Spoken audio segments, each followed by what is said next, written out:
Hi friends, அஸ்ஸலாமு அலைக்கும். எல்லோரும் நல்லா இருக்கீங்களா? நாங்கள் ரொம்பவே நல்லாயிருக்கோம். இன்றைக்கி நம்ம சேனலில் பார்த்திங்கன்னா கேரளா ஸ்டைலில் ஒரு பீஃப் பிரியாணி ரெசிபி தான் பார்க்க போகிறோம்.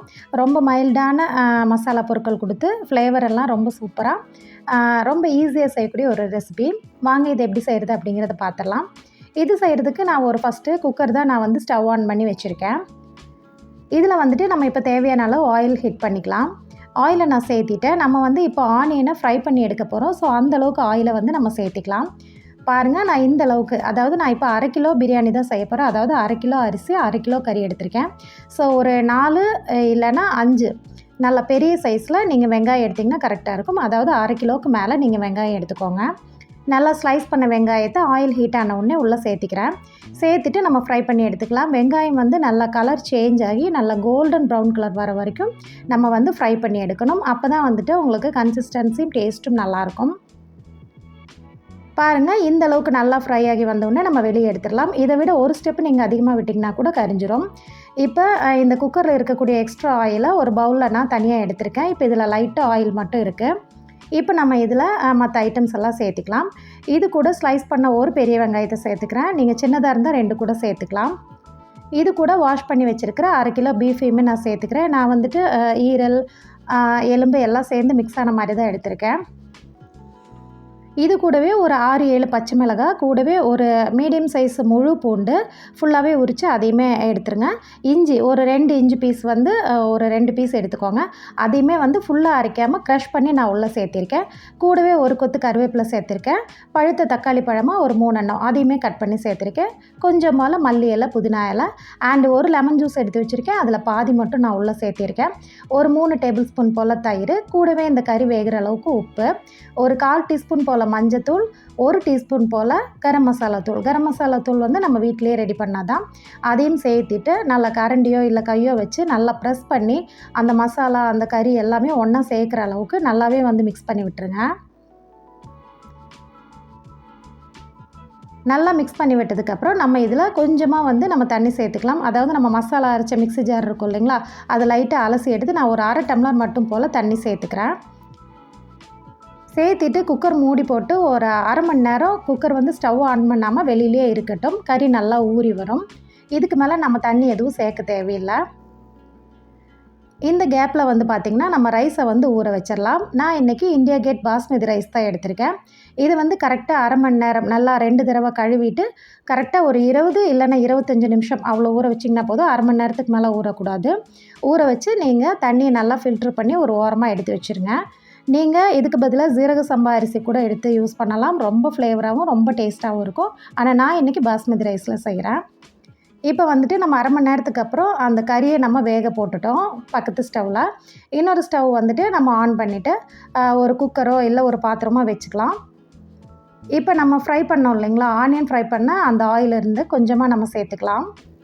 இது கூட ஹோல் கரம் மசாலாலாம் சேர்த்துக்கிறேன். 2 பட்டை, ஒரு 5-6 துண்டு கிராம்பு, அப்புறம் ஏலக்காய், அப்புறம் 2 பே லீஃபு, அப்புறம் மிளகு ஒரு 1/2 டீஸ்பூன் போல் எல்லாத்தையுமே சேர்த்துருக்கேன்.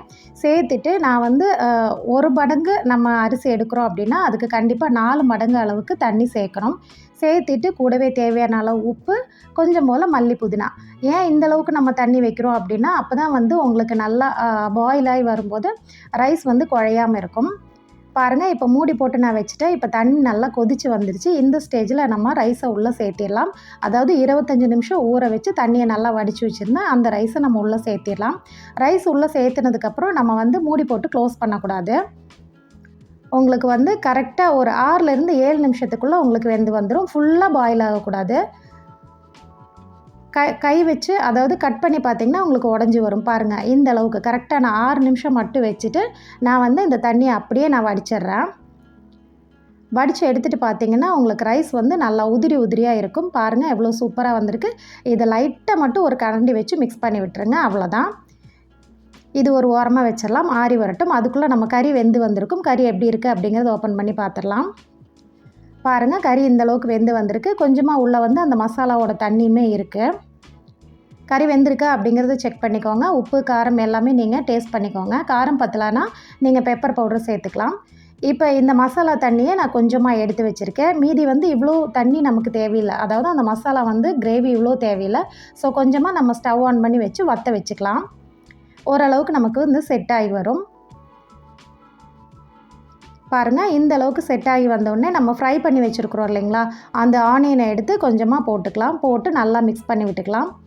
இந்த ஆனியன் போடும்போது உங்களுக்கு டேஸ்ட் இன்னுமே சூப்பராக இருக்கும்.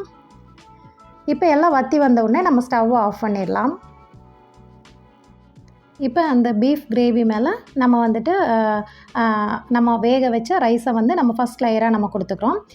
லைட்டாக வந்து இப்படி பரப்பி விட்ட மாதிரி போடுங்க, ரொம்ப ப்ரெஸ் பண்ண வேண்டாம். அதுக்கு மேலே ஒரு 1/2 டீஸ்பூன் போல் நெய் சேர்த்துக்கோங்க. அதுக்கு மேலே நம்ம ஃப்ரை பண்ணி வச்சுருக்கிற ஆனியன் சேர்த்துக்கலாம். கூடவே கொஞ்சமாக மல்லி இலை சேர்த்துக்கோங்க. நான் வந்து ஒரு லெமன் ஜூஸில் ஹாஃப் லெமன் ஜூஸ் தான் ஊற்றினேன்.